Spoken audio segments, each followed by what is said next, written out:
পবিত্র মক্কা নগরীতে এক যুবক বাস করতেন। তিনি ছিলেন পরহেজগার, আল্লাহ ভীরু, তবে খুব গরিব। একদিন যুবকটা জীবিকার উদ্দেশ্যে মক্কার গলি দিয়ে হাঁটছিল। হঠাৎ চোখে পড়ল একটা স্বর্ণের হার পড়ে আছে। আশেপাশে আর কেউ নেই দেখে হারটা উঠিয়ে নিল। মালিকের খোঁজে তিনি তখন হেরেমে চলে আসলেন। এমন সময় একটা ঘোষণা হলো, আমি একটা স্বর্ণের হার হারিয়েছি, কোনো দয়ালু ভাই পেয়ে থাকলে আল্লাহর হস্তে ফিরিয়ে দেবেন। যুবকটা বললেন, আমি এগিয়ে গেলাম, বললাম, আপনার হারটা দেখতে কেমন, বর্ণনা দিন তো। বর্ণনা মিলে গেলে হারটা হস্তান্তর করি। আশ্চর্য হয়ে গেলাম, লোকটা হারখানা নিয়ে টু শব্দও করল না, সোজা গটগট করে হেঁটে চলে গেল। সামান্য ধন্যবাদটুকু তিনি আমাকে দেননি। আমি আল্লাহর কাছে বললাম, এ আল্লাহ, আমি যদি এই সামান্য কাজটুকু আপনাকে সন্তুষ্ট করার জন্যই করে থাকি, আপনি আমার জন্য এর চেয়েও ভালো প্রতিদান জমা করে রাখুন। এরপর আমি রুজি রোজগারের উদ্দেশ্যে জাহাজে চড়ে বসলাম। তাকদিরের এমনই লিখন, জাহাজ পড়ল ঝড়ের কবলে। পুরো জাহাজ ভেঙে চুরমুচুর হয়ে গেল। হাতের কাছে যে যা পেল ওটা ধরেই বেসে রইল। আমিও ভাসতে ভাসতে একটা দ্বীপে গিয়ে উঠলাম। ওখানে দেখলাম একটা মসজিদ।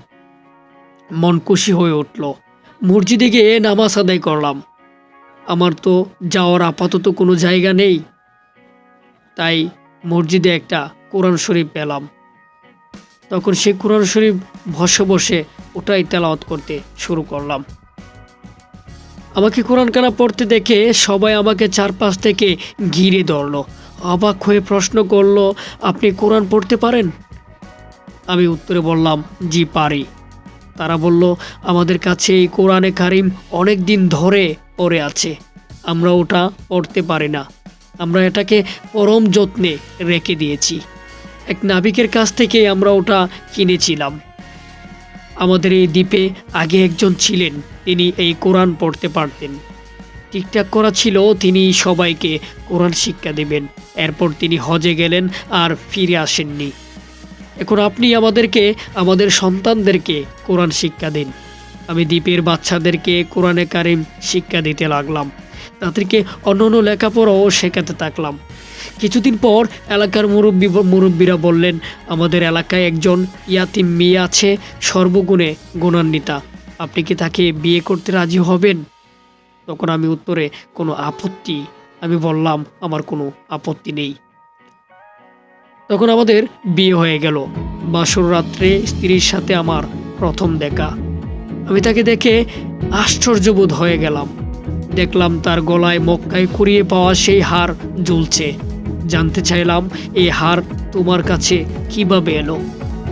নববধূ লাজক মুখে উত্তর দিল, আমার আব্বু সেবার হজে গেলেন, দুর্ভাগ্যক্রমে হারটা হারিয়ে গিয়েছিল, কিন্তু এক মহৎ ব্যক্তি তখন এই হারটা আমার আব্বুকে ফিরিয়ে দিয়েছিলেন। আব্বু সবসময় তার জন্য দোয়া করতেন আর বলতেন, এ আল্লাহ, আমার মেয়ের জন্য মক্কার এই মহৎ ব্যক্তির মতো এমন একজন স্বামী মিলিয়ে দেবেন। বন্ধুরা, এই গল্পটা থেকে এটাই প্রমাণিত হই, আমরা সৎ উদ্দেশ্য নিয়ে সঠিক নিয়তে আল্লাহর কাছে যা কিছুই চাই না কেন, আল্লাহ আমাদেরকে ফিরিয়ে দেবেন না। গল্পটা এখানেই শেষ করছি। ভালো থাকবেন সবাই। আল্লাহ হাফেজ।